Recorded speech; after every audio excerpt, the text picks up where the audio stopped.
Hello and welcome to my YouTube channel. My name is Roma and we are on a bit of a series of really fun looks, makeup looks, and today we are going to do another Disney Princess inspired look, and this one is inspired by Elsa. So these are the colors that we're going to be using. We've got Crystalline, Frozen Iris, Sunlit Rose, and for the cheek color we're going to be using Rogue Rose. And then for the lip color, I'm not even sure what color I chose here, but it looks pretty great. Hang on. Evening Berry.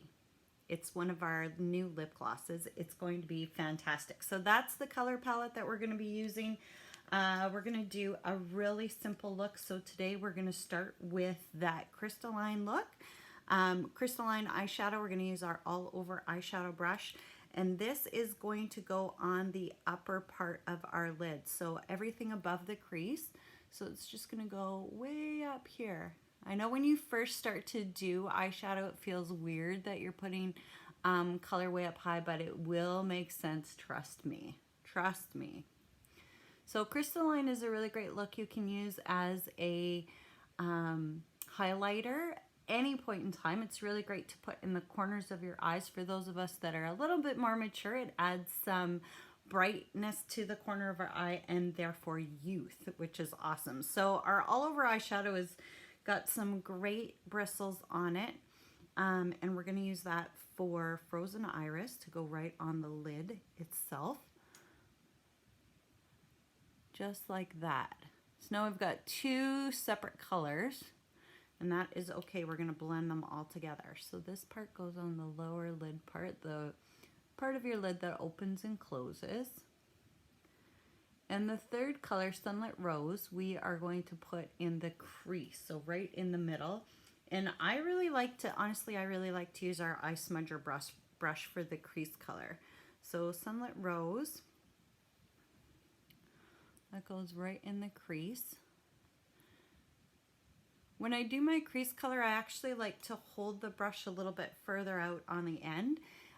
If you paint, then you know that it applies less pressure and therefore a little bit less pigment on, so it won't be so harsh. But you can definitely see the color triad there. And then we are going to use, today, the first time I'm using our eye blending brush, which is really, really great. And this one has softer, longer bristles. So again, it applies less pressure, and we're just gonna blend that all together. So with bristles like this, it's just going to lightly blend. It's not gonna pull color away. So there we have it for our Elsa eyes. Let's line them with our liquid liner. I'll just do a small top line.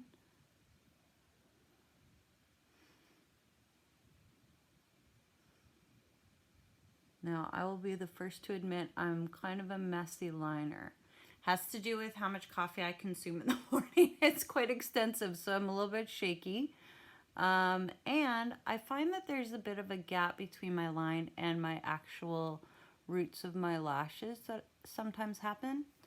It is totally okay, because once we get our mascara on there, you won't even see it. So trust me, we're going to use our Lash Intensity mascara today, because I thought with a light color of eyeshadow, we could boost our lashes.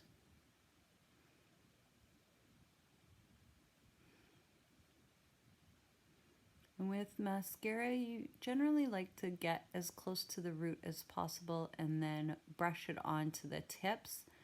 I have naturally curly lashes, so they do curl up on their own.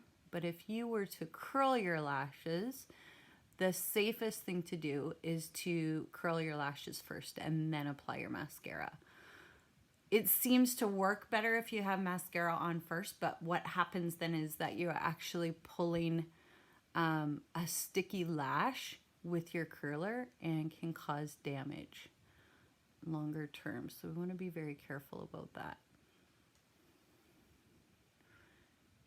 And you can see that bit of gap between the roots of the lashes and the eyeliner, once you've got your mascara on, totally disappears. So don't get caught up in having to be too perfect.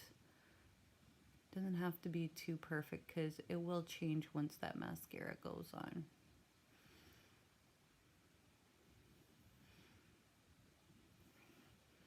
Awesome. So that's our eyes.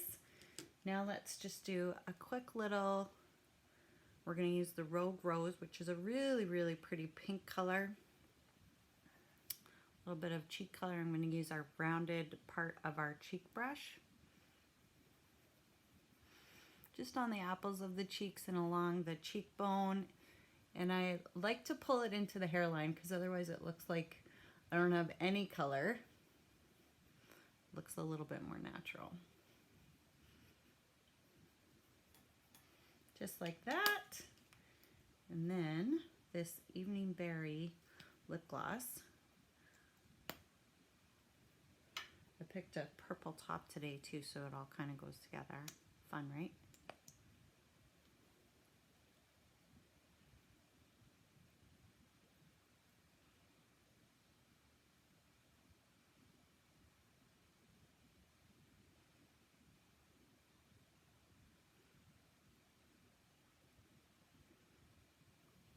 And I know you probably don't believe me, but our lip glosses, even though they go on nice and glossy, they're not sticky. So when I open and close my lips, it doesn't feel like they're sticking together, which is a bonus. So that is our Elsa inspired Disney princess look for this week. Hope you enjoyed it. And if you want to purchase any products, remember to contact your independent beauty consultant with Mary Kay. If you don't have one and you live in Canada, I would be happy to help you. The link for my website will be in the details in the description. Thanks so much. Have a great week.